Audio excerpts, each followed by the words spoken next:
성격 조직의 발달 수준. 본장에서는 많은 분석가들이 한 사람의 성격에 뿌리 내리고 있다고 보는 성숙의 문제들, 즉 초기의 심리 발달 과정에서 완성되지 못했거나 방해를 받은 심리적 과제에 초점을 맞추었다.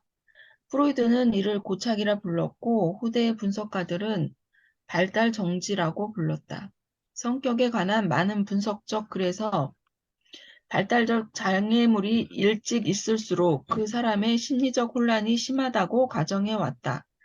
이러한 믿음은 지나치게 과잉 단순화된 것이며 어떤 면에서는 틀렸다. 그러나 이제까지 성격을 어떤 방식으로 보았는지를 살펴본다면 임상 실제에 도움이 될 수 있을 것이다. 이를 위해 전통적인 사고 방식뿐만 아니라 최근의 연구 결과들도 소개할 것이다. 이를 통해 심리적 건강과 성격 구조상의 일반적인 차이점들을 설명해 보고자 한다.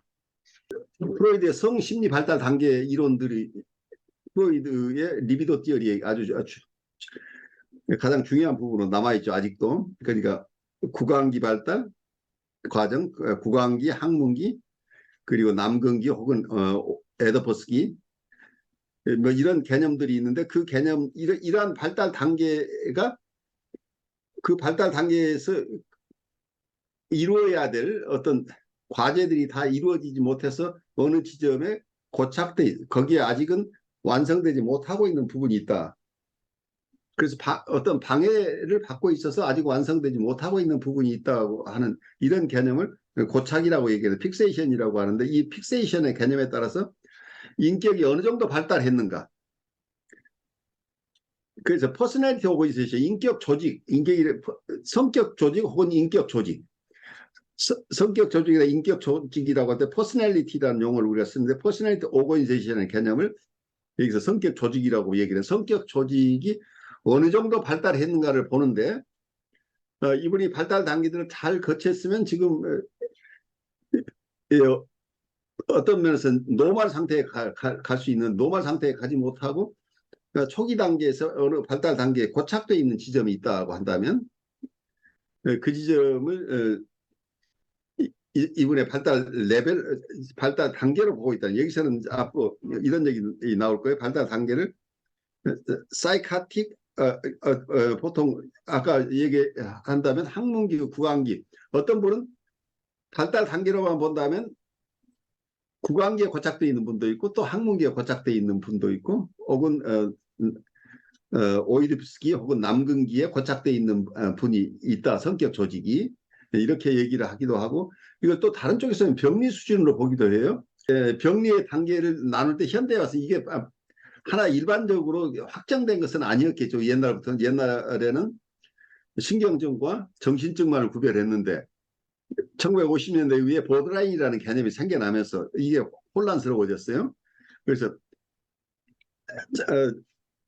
정신증적인 그러니까 사이카틱한 레벨에 있는 사람이 있고 보드라인 레벨에 있는 사람이 있고 또 뉴라틱한 신경증적 레벨에 있는 분도 있고 정신병리의 정도가 그리고 노멀인 사람 이렇게 정신병리 단계 정신병리를 크게 나눠서 세 단계를 보고 첫 단계는 사이카틱한 단계 정신증적 단계 보드라인 레벨이라고 하면 경계선적 단계 그리고 뉴라틱 레벨이라고 하면 신경질적 단계 이렇게 세 가지로 나누고 그리고 이 단계를 넘어선 사람을 노멀 레벨에 있다 이제 이렇게 보통 생각을 한 거죠.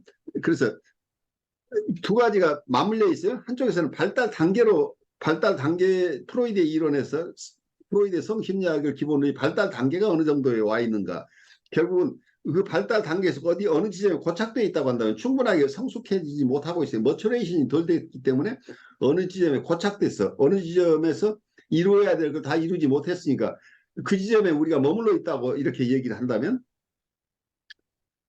다른 쪽에서는 이분의 정신병리가 이분의 어떤 분은 아주 심한 초기 단계의 어려움에 있는 분은 사이카틱한 상태에 있다. 그리고 분리개별에서 문제가 되는 분은 보드라인 레벨에 있다. 그리고 에더퍼스 단계의 이슈들의 문제가 있는 분은 뉴라틱한 상태에 있다. 그리고 그걸 에디퍼스의 갈등을 잘 극복하신 분들은 건강한 상태, 노멀한 상태에 있다. 이렇게 이야기를 하니까 이 두 가지가 오버랩되죠. 한쪽에서는 발달 단계라고 보는 것. 또 하나는 정신병리의 정도, 정신병리의 수준, 정신병리의 정도가 어느 정도인가. 이런 쪽에서 일단 보는 큰 틀이 하나가 있죠. 그리고 또 두 번째 틀은 여기에서 이러한 정신병리를 사이카틱한 레벨, 보드라인 레벨, 또 하나 뉴라틱한 레벨에 있지만 그 레벨마다 성격이 다르다고. 이 성격 조직이 발달 수준이라고 하는 또 병리의 정도의 문제라고 하는 측면으로 크게 대별되지만 같은 레벨에 있는 사람들 중에서도 어떤 방어를 사용하느냐에 따라서 어떤 분은 원시적인 방어, 분열적인 방어를 주로 사용하는 사람, 강박적인 방어를 주로 사용하는 사람, 여러 다양한 방어 수단에 따라서 또 성격이 유형이 각각 달라진다. 그래서 이게 어떤 두 개의 축을 놓고 복합적으로 성격 조직을 이해하려고 이 저자가 노력하고 있어요. 하나는 정신병리의 정도. 이건 또 한쪽에서는 발달 단계와 연결돼서 이 개념을 쓰고 있는데 정신병리의 정도하고 정신병리의 정도가 또 그 레벨, 그 수준, 발달 수준이나 정신병리의 정도가 구별되지만 그 구별된 하나의 레벨에서, 하나의 수준에서도, 각각의 레벨에 주로 사용하는 방어 기법이 어느 것이냐에 따라서 성격 유형이 또 다시 세분화된다. 크게 성격 조직의 발달 수준이 있거나 정신병리의 정도가 일단 대별되는데 그 다음에는 어떤 디펜스를 주로 사용하느냐에 따라서 성격 유형이 세분화된다. 이렇게 이해를 할 수 있을 것 같아요. 이 두 가지 축을 어떻게 보면 세 가지 축인데 제가 봐서는 첫 번째 그 레벨은 두 개는 서로 굉장히 밀접하게 관련되어 있기 때문에 어느 지점에 고착되어 있느냐는 얘기는 정신병리가 어느 정도의 정신병리를 가지고 있느냐, 정신병리의 정도와 어떤 성격 조직의 발달 수준은 같은 것을 양 측면에서 보고 있다고 보기 때문에 이 하나의 축과 어떤 디펜스 시스템, 어떤 방어들을 주로 사용하느냐에 따라서 성격 유형을 또 세분화된다. 그러니까 각 유형에 따라서 같은 성격 유형이지만 같은 성격을 가진 사람, 비슷한 성격, 어떤 우울한 성격을 가진 사람이라고 한다면 우울한 사람은 사이카틱한 우울을 가진 사람도 있고 사이카틱한 레벨에서 우울을 느끼는 사람, 보드라인 레벨에서 우울을 느끼는 사람, 또 하나는 뉴라틱한 수준에서 느끼는 우울이 각각 다를 수 있다. 그래서 단순하게 우울한 성격이라고 그래서 이분의 성격 조직의 발달이 똑같은 레벨에 있지 않다고 하는 거기 때문에 두 가지 측면에서 입체적으로 지금 보고 있다 이렇게 생각이 돼요. 제가 그냥 여러분들 이해하기 쉽도록 조금 애써서 풀어서 설명을 하려고 했는데 여러분들에게 이게 납득이 되는지 모르겠어요. 이행숙님은 환자들을 많이 보는데 어때요? 환자들을 보면 두세 번 만나보면 이 사람이 어떤 사람인가에 대한 어떤 내 나름대로의 이미지들은 좀 그려지죠. 정확하게 개념화하지는 않지만 이 사람은 어떤 사람이야라고 우리가 보통은 임프레션을 우리가 갖게 되는 거죠. 불가피하게 우리 나름대로 어떤 축을 가지고 있는 거죠. 그렇긴 한데, 그러면서 이제는 오류가 발생하기도 하더라고요. 그러니까 오류가 발생하는데 우리는 우리가 첫 인상을 가지고 이 사람을 판단할 수밖에 없어요. 그렇지만 그걸 하나의 하이파스시스라고 보는 거가 중요하죠. 하나의 가설이에요. 그렇지만 우리가 어떤 가설이라도 있어야 이 사람을 볼 거 아니에요. 그렇죠. 네.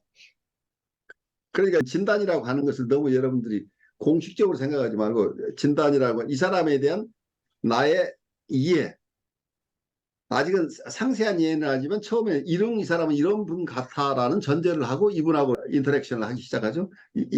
이분과 대화를 시작하는데 이분이 어떤 분인가를 우리가 일단 우리 나름대로 어썸션이라고 할까요? 어떤 가정, 가설, 하이파스를 가지고 우리가 대한다는 얘기예요. 일상생활에서도 마찬가지죠. 우리 한주연님 많은 학생들을 대하실 때 학생들이 어떤 학생인가에 따라 그분하고 교류하는 대화하는 방식이 달라지지 않나요? 당연히 그렇죠. 뭐, 다들 어떤 관계이기 때문에. 근데 아까 전능한 치료자, 굉장히 치료자의 나르시시즘에 대해서 얘기를 했는데요. 예. 제가 사실은 아주 몇 년 전에는 굉장히 좋은 선생님이고 싶었던 것 같아요. 그렇죠. 네, 그래서 지나치게 굉장히 좋은 점을 발견해 주려고 지나치게 노력을 많이 하고, 거기서 굉장히 또 학생들한테 또 무슨 그런 얘기를 듣는 거를 굉장히 기쁨으로 생각을 했던 것 같은데, 그럴 필요가 없다기보다는 그게 별로 도움이 되지 않는 상황도 많이 있다는 걸 알게 됐어요. 그렇죠. 그리고 내 좋은 뜻이 그대로 전달된다고 이해할 수도 없어요. 네, 어떻게 맞아요. 받아들일지 각각 그 사람마다 다른 거죠. 결이. 네, 결이 다르고, 자기가 스스로 성장하도록 도와주는 게 가장 좋은 것 같은데, 그게 가장 어려운 점 같아요. 그게 제일 어렵죠. 그 인내심이 필요하고 우리의 셀프 이스팀이 강하지 않으면 그걸 못한다는 얘기예요. 네. 내가 칭찬받고 싶은 욕구가 강하거나 내가 비판받는 것이 두려운 사람은 그걸 못하는 거죠. 그러니까 내가 친절하게 한다고 하는 게 사실은 조금 지나치게 얘기를 하면 계속해서 이 사람으로부터 환심을 얻기 위해서 뇌물을 쓰고 있는 거란 말이에요. 내가 가진 거 다 주어서 어떻게 쓰든 이 사람한테 내가 좋은 사람 노릇을 해야 되는 거죠. 근데 그게 제가 요번에 사실은 일을 겪으면서도 생각을 한 건데요. 그게 어떻게 보면은 내 실패를 내가 보고 싶지 않기 때문에 그 두려움에서 오는 게 더 컸을지도 모르겠다는 생각을 많이 했어요. 바로 그거죠. 내 실패를 내가 수용할 수 없기 때문이죠. 그 실패라고 사실은 실패가 아닌데 실패로 느껴지는 게 문제는. 그러니까 예, 학생이 나에게 대든 거나 나하고 다른 의견을 얘기하는 것 자체는 이 친구 자기 주장을 할 수 있는 좋은 학생이네라고 받아들이면 아무 문제가 없는데 나를 무시하네라고 받아들이는 사람은 그런 상황을 용인을 못하는 거잖아. 예, 그렇죠. 그래서 제가 굉장히 아픈 체험이 하나 있는데 고등학교 3학년 때 어느 선생님에게 질문을 했는데 그 선생님이 그 질문에 대해서 그러니까 유엔에 지금도 기억이 생생한데 유엔에 여러 기구들이 있는데 유엔의 기구들이 세계의 이러이러한 이슈들을 중심으로 이런 이슈를 다루기 위해서 이런 유엔 내에 각각 구별되는 조직이 있다 이 설명을 하시는데 어느 두 개의 조직이 목적이 너무 비슷한 거예요. 그래서 선생님 이 오거니제이션과 이 오거니제이션이 목적이 비슷한데 조금 뭐 차이점이 있는가요? 라고 질문을 했던 것 같아요. 어떻게 구별이 되나요? 그랬더니 그분이 그것을 그냥 나의 학구적인 질문으로 받아들이지 않고 자기하고 싸우자고 덤비는 것을 받아들이는 것 같아요.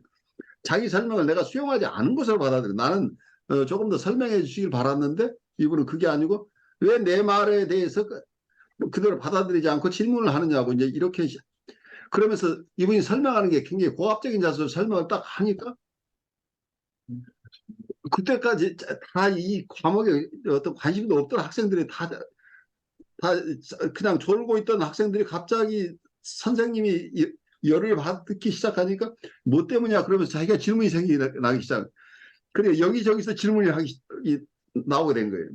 그 아무도 질문하지 않던 클래스가 갑자기 그분의 반응에 따라서 다른 학생들이 정말 저게 비슷한데 정말 잘 모르겠는데 선생님이 설명해도 잘 모르겠다는 상황이 일어나 버립니다. 그 질문이 계속 이어지니까 이분이 갑자기 긴장하면서 나중에 거기서 정색을 하면서 여러분 찬반 투표를 하자. 내가 여기 강의에 다시 들어오는 걸 원하는 사람과 다시 오지 말라는 사람. 그래서 찬반 투표를 막 시행을 하고 막 이랬던 경험이 있어요. 그때 결과가 어떻게 됐는지 모르지만 나중에 교무실에 갔더니 우리 담임 선생님, 너 어떻게 했길래 그 선생님이 그렇게 화를 내시냐. 글쎄 저는 잘 모르겠는데요. 그러고 말았는데 그때 참 오래된 얘기인데 그때는 예비고사 때문에 강의를 좀 몇 개 하시던 과정이었는데 자기가 환영받지 못하고 느껴서 이분이 그 뒤에 실제로 강의를 안 들어와 버렸어요. 그래서 그날이 마지막 강의로 그냥 끝나버렸던 이런 체험이 있는데 그, 그 선생님들이 학생들을 포용할 때 자기하고 다른 의견을 아니면 궁금해하는 사람을 받아들일 때 자기에게 반대한다고 느껴버리면 이분 앞에서는 아무도 자유스럽지가 않게 되는 거죠.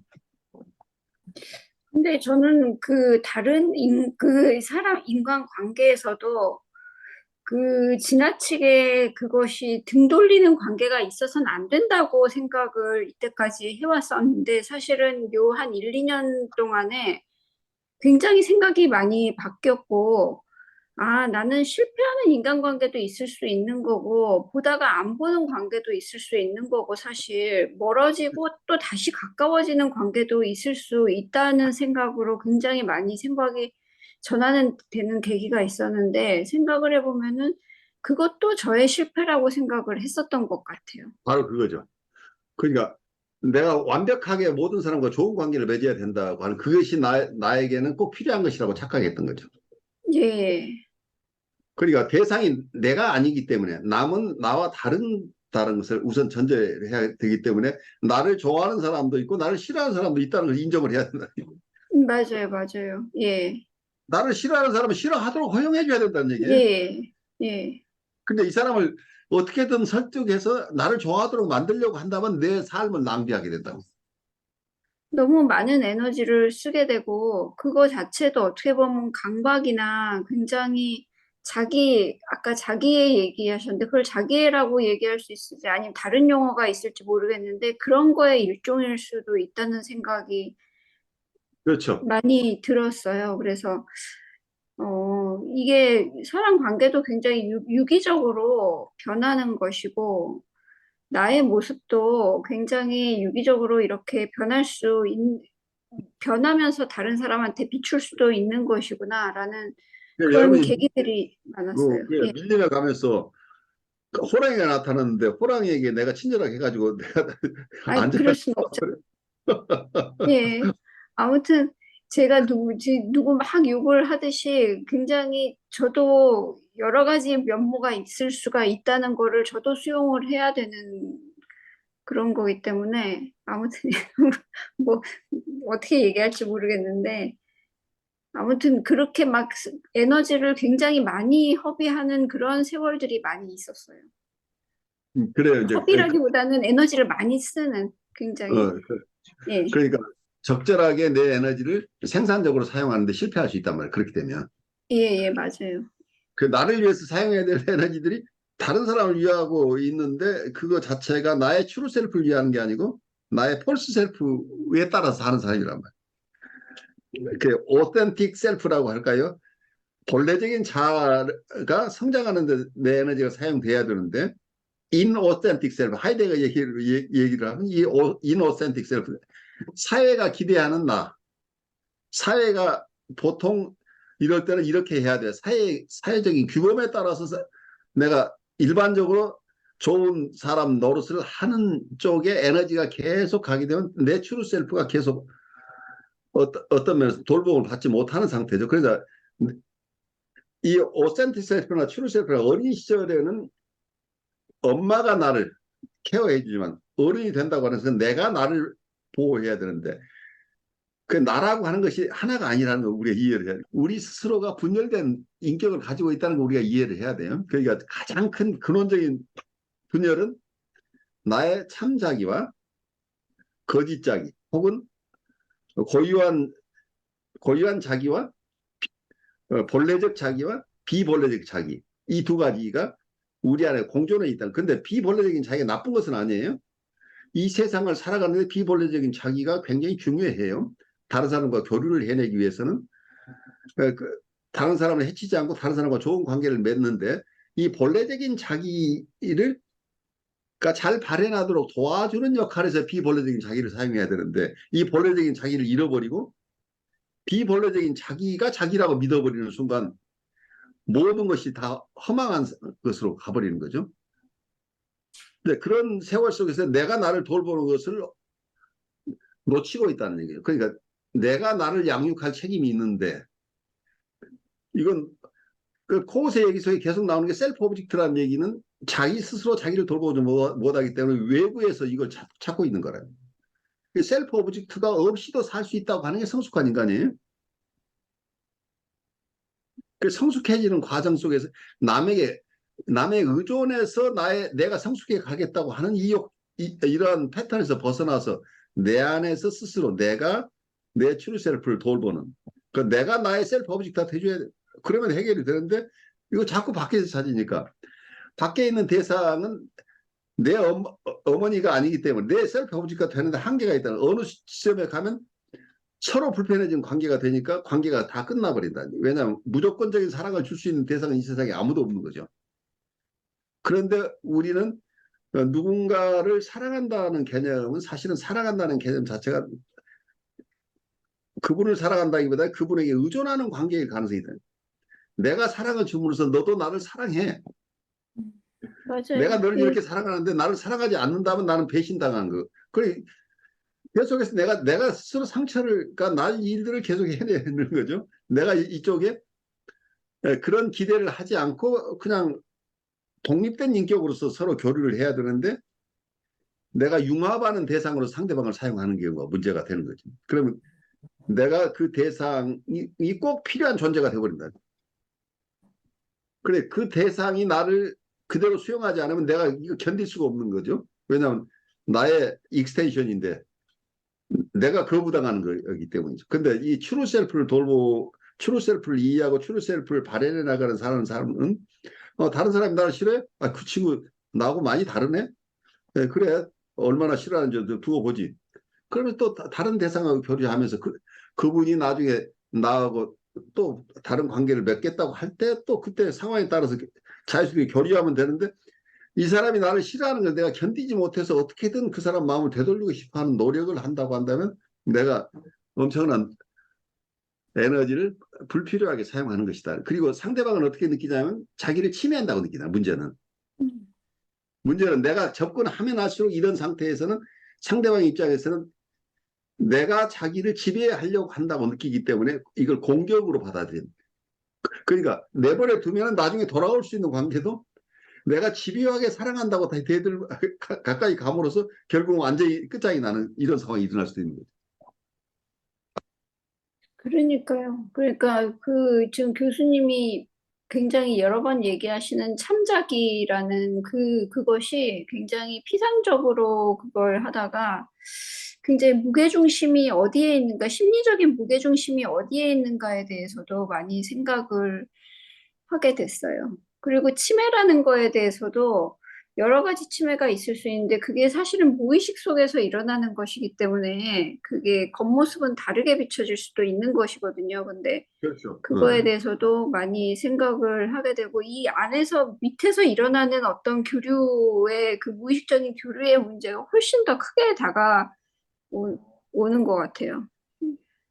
그래요. 근데 우리는 의식적으로는 이런저런 좋은 얘기들 하지만 무의식은 그건 컨트롤이 되지 않는 거기 때문에 어쩌면 센서티브한 사람은 무의식과 무의식의 교류가 일어나 버려요.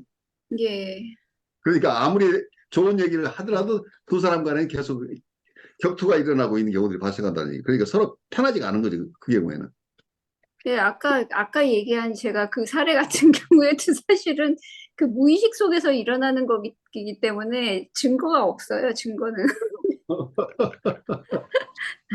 근데 그러니까 아무튼, 언어로 표현해서 아무 소용이 없어요. 왜냐하면 다들 무의식의 얘기니까. 예, 맞아요. 하여튼, 여러 가지를 생각을 하게 됐어요. 예. 우리가 성격 조직의 발달 수준 얘기를 지금 시작을 했는데 우리가 성격 분류나 이런 것에 오랫동안 관심을 가진 강 목사님이 이 성격 분류나 이런 것에 가지고 있는 어떤 긍정적인 부분과 부정적인 부분에 대해서 우선 좀 설명을 해주시는 게 도움이 될 것 같아요. 우리가 성격 조직만 알면 뭐가 크게 도움이 될 것 같아요. 도움을 받을 수도 있지만 그것 때문에 폐가 망신할 수도 있기 때문에 조심해야 되는데 그 부분에 대한 설명을 좀 주시죠. 일이 시끄러워가지고. 성격이요? 성격 유형에 대해서 우리가 좀 예. 성격 유형을 공부를 하는데 성격 유형을 우리가 이해할 필요성과 성격 유형을 우리가 너무 고지식하게 받아들임으로써 생기는 위험성. 위험성이 있죠. 일단 성격 유형이라는 자체가 어떤 그 사람들이 가지고 있는 특징들이나 이런 것들을 갖고 있는 것이 그냥 편의상 무기 때문에 비슷한 어떤 방식의 에너지를 사용한다. 이제 이렇게 해가지고 예를 들어서 내향이냐 외향이냐 그러면은 에너지를 내부로 쓰느냐 바깥으로 발산하느냐 이쪽에 방향성의 문제. 그걸로 해서 그 조금이든지 많이든지 외부 쪽으로 향하는 사람을 외향이라고 부르고 조금이든지 많이든지 안쪽으로 들어가는 사람을 내향이라고 부르는데 이게 잘못된 경우가 뭐냐면은 너는 외향이니까 이렇게 해야 돼라고 말하는 것은 잘못이라는 거죠. 원래는 그 사람의 있는 모습 그대로 있지만 경향성에 대해서 알아가는 거였지 그 사람을 그 틀에 집어넣는 게 아닌데 성격 유형을 알게 되면은 말하자면은 그 사람이 어떤 쪽으로 에너지를 쓰는 것이 더 편하다. 뭐 그걸 이해하고 행동 방식이나 아니면 그 용심리학에서 대극으로 이어지는 것들 이쪽이냐 저쪽이냐 그랬을 때 어느 쪽이 더 가깝냐 이렇게 해서 어떻게 보면은 다른 사람들의 관계를 조금 부드럽게 하고 나와 다른 사람을 이해할 수 있는 그런 힘이 되는데 그걸 틀로 만들어 버리게 되면은 너는 그런 유형이니까 이렇게 해야 되라 해가지고 또 사람들은 뭐냐면 나는 외향이니까 이렇게 행동해야 돼요. 그 내향 특성도 나타날 수 있는데 그걸 갖다가 막 억눌러 버리는 잘못된 방향으로 그렇게 되면은 오히려 더 많은 병리적인 문제들이 생기지 않을까 그런 생각이 듭니다. 그래요. 중요한 말씀을 하셨는데 그러니까 내향이냐 외향이라고 할 때도 내향과 외향이 다 필요한 거죠. 그러니까 동양식으로 얘기하면 음과 양은 항상 같이 있는 거죠. 우리가 우리 안에 있는 그림자를 없애겠다고 한다면 그건 나를 없애는 방법밖에 없는 거예요. 그러니까 우리가 섀도우하고 원래 우리의 모습은 같이 있는 거기 때문에 이걸 자연스럽게 받아들여야 됩니다. 제가 어려서는 통시표를 받으면 국민학교 때 내성적이라는 표현을 계속 몇 년 동안 이렇게 달고 다녔던 기억이 나요. 그래서 내가 내성적이라는 것은 기본적으로 나한테 깔려 있었던 것 같아요. 지금도 마찬가지예요. 그렇게 외향성은 아닌데 필요한 범위 내에서 내가 외부에 나를 표현하고 하는 것은 하지만 내가 원래 그 외향성이 그렇게 편한 사람은 아니다는 이제 그런 것을 아는 것은 도움이 되는데 나는 내향성이니까 나는 이렇게 해야 돼. 아니면 외향성이니까 이렇게 해야 돼. 하는 이런 처방은 오히려 도움이 되지 않는다고 보여요. 그래서 우리한테 어떤 성격 유형을 아는 건 중요하지만 그 성격 유형이기 때문에 이 사람은 이렇다가 아니라 그런 성격 유형이 왜 이런 모습으로 드러나는가. 그렇다면 그러한 성격 유형을 가진 분이 적절하게 살아내는 방법을 우리가 이해해야 되는 거지. 그 성격 유형이 좋고 나쁘고 나는 거랄지 그와 반대되는 것을 추구해야 된다할지 그런 성격을 가진 사람이니까 이렇게 사는 것이 그분에게 도움이 된다할지 이렇게 너무 함부로 판단할 부분은 아니지 않느냐 하는 생각을 해요.